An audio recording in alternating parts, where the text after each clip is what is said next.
你们叫姑逆来顺受，含垢忍辱，可是姑如何能够不顾及百姓的死活？你们要陷姑于不仁不义，你们是否还顾到士气民心？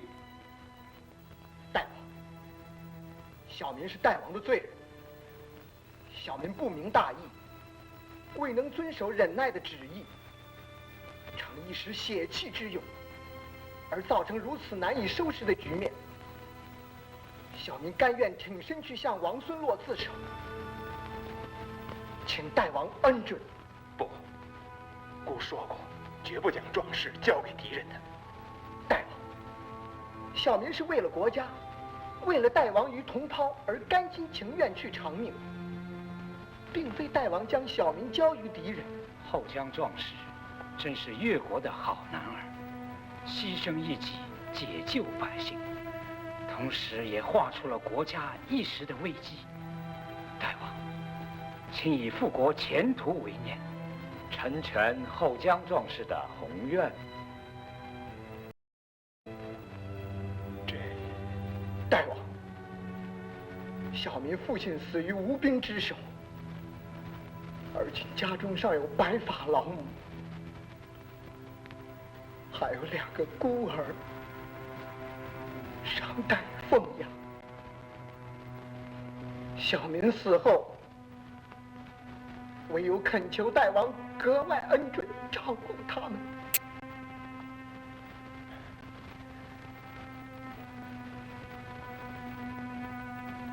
后将，姑一切自有妥善的安排。姑永生也不会忘记你为国牺牲的精神。姑。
是，你知道家乡在闹饥荒吗？我们的父母兄弟在吃草根树皮吗？吃草根树皮，如今连草根树皮都快吃光了，有的人饿得受不了，都在吃土了。吃土，吃土，很多人都胀死了。人们饿得吃土，可是年年对吴国进贡的贡品一样都不能少。是啊，一样都不能少，简直都活不下去了。听说大王已经派文大夫和范大夫到吴国借粮来了。啊，范大夫来了？他什么时候来的？什么地方？我也不太清楚。他们来借粮的事，还是彭大夫告诉我的。彭大夫？哪个彭大夫？彭同彭大夫，有他武术的见解，预备投效在博辟府里做舍人。他说，借粮的事全靠你了。靠我？是的，靠你。不是有文大夫、范大夫他们吗？可是夫差只听你一个人的话。你要记住，越国的百姓嗷嗷待哺。换句话说，你可以让他们死，也可以叫他们活。